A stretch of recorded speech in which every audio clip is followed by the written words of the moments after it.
រៀនប្រឹងប្រែងដោយខ្លួនឯងបើសិនជាអ្នកទាំងអស់គ្នាចង់បានខែការនៅក្មេងត្រូវខំប្រឹងជាប្រចាំ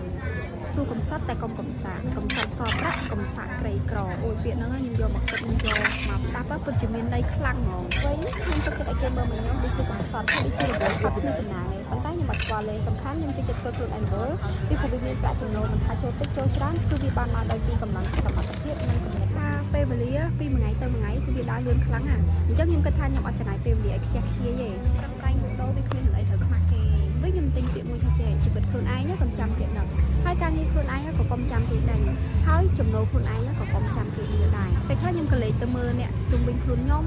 អ្នកដែលគាត់ប្រឹងរកស៊ីជោគជ័យខ្ញុំគិតថាពួកគាត់ខំប្រឹងគាត់អត់សឹងថាគ្មានពេលវេលាសម្រាប់ផងពេលខ្លះយើងទិញថាយើងចង់បានលុយហើយយើងចង់មានយើងចង់មាននោះមាននេះដូចគេប៉ុន្តែទាំងដែលខ្លួនយើងអាចបានធ្វើអីសោះអញ្ចឹងយើងបានរបស់មកពីណាអ្នកទាំងអស់គ្នាត្រូវចាំថាកុំផ្ដោតទៅលើអ្នកដទៃហ៊ាន